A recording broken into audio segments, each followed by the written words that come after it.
Hello, my YouTube viewers. I am giving you a little bit of something here to watch. Me just driving around in Turkey a little bit here. Uh, but I have a question for all you brainiacs out there, or movie buffs, or whatever you want to call it. I have seen a movie relatively recently that I really liked a lot. I do not know how old the movie was. I don't know who was in it. I don't know who made it. But I can tell you a lot about the movie. So maybe you will be able to figure it out. It's a little along the lines of Jungle from 2017, but it was not Jungle from 2017. I know that for a fact. I've got 2 copies of that. And let me guess, my video is going to crash yet again.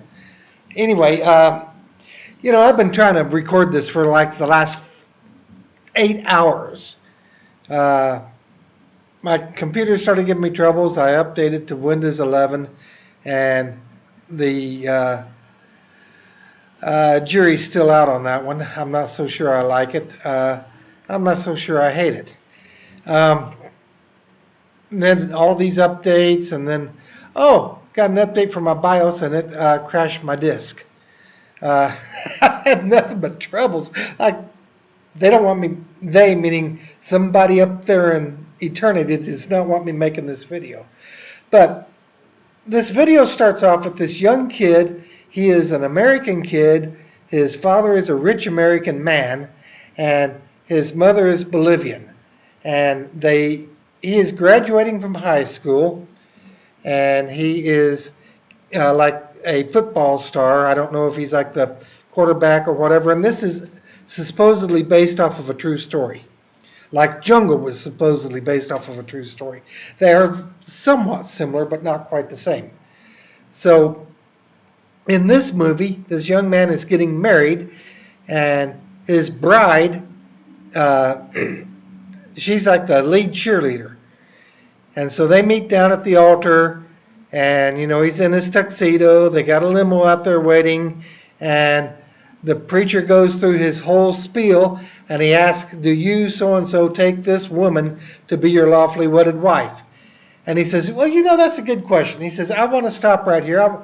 I've got a present for everybody here under your seats. If you pull out that little envelope right there." And they pull it out, and apparently, because they don't show it on the movie, but apparently it was a photo of her and his best man in compromising situations, extremely compromising situations. And he says, "As a matter of fact, I don't think I am going to accept her as my lawfully wedded wife. And as a matter of fact, I hope you all have a wonderful day, because mine is absolutely horrible." And he walks out. And he goes and he gets in a limo, and he decides that he's going to go to Bolivia, of all places. And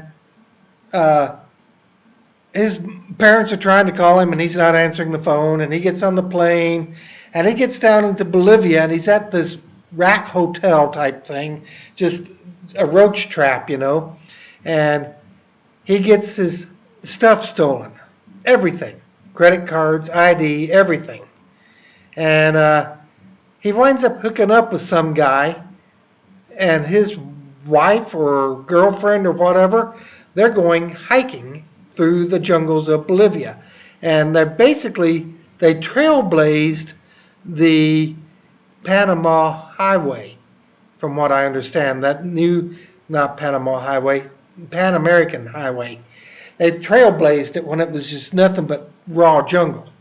And along their travels, they met up with a cartel type guy, and he was, basically treating them like possible DEA agents or whatever. And this boy was told to keep his mouth shut, and he looks at this cartel leader, or whatever he was. I don't think they called him cartel back then, but he was looking at this leader, this guerrilla leader, and he saw a book in his pocket. He says, "Hey, is that book so-and-so?" And the leader's like, "Yeah." He goes, "I love that book." And he starts quoting some things out of it. And the leader's like, you feel like this? He says, yes, very much so.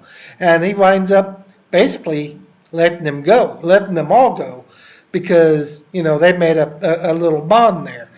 And they got through the jungle. But yeah, the adventures on this thing are pretty cool. It's a very obscure movie, obviously. Probably more obscure than Jungle, because when I go looking for, he left his wife at the altar and went on a hike in the Bolivian jungle, I automatically start getting, oh, you're talking about the runaway bride. No, I didn't say the bride left her husband. I said he left her. And then it also takes me to, oh, then you must mean Jungle. No, I don't mean Jungle, because in Jungle, the guy's not getting married. I don't think he was getting married. I know that he had just gotten out of the army, and his father wanted him to start into business with him, and he went. He told his dad he wanted to take a sabbatical, and he wanted to live his life. And his father's he was Jewish, actually. He was Israeli, and his father's all like, oh, you and your younger generation, all you want to do is nothing, and you guys want everything handed to you. He says, Dad, I just need a break. And so he wound up going to the jungles in Bolivia and getting lost. And he wound up staying in Bolivia after that. Actually lives there to this day. Now, there are some controversies on that movie as to the validity, because it's also supposedly based on a true story. And there are some controversies over the validity of the actual event. Some people think that he did some bad things. I'm trying not to give you too much of a spoiler alert here, but if you ever wanted to watch that movie, in the reality of it, a lot of people think that he did some bad things that were illegal and got away with it. Whereas this young man that I'm talking about in this other movie that I can't remember the name to it, don't know who was in it, don't know when it was made, but I do know a lot about the movie because I liked it a lot, and I remembered a good deal of it. I thought it was hilarious when he pulls those pictures, when he has everybody pulls those pictures out from underneath the chairs. I thought, the poetic justice, But I would love to know the name of that movie, and I just do not know the name of it. So if there's anybody out there that can guide me the right way, I mean, I know that this is a very obscure movie, and I can appreciate that. But man, any help that I could get, I would greatly appreciate it. So I'm going to go ahead and sign off, and I'm going to wish everybody that you have the best day that you could possibly have, or night, or weekend, or whatever time of the year it is for you. Take care, everybody. Goodbye.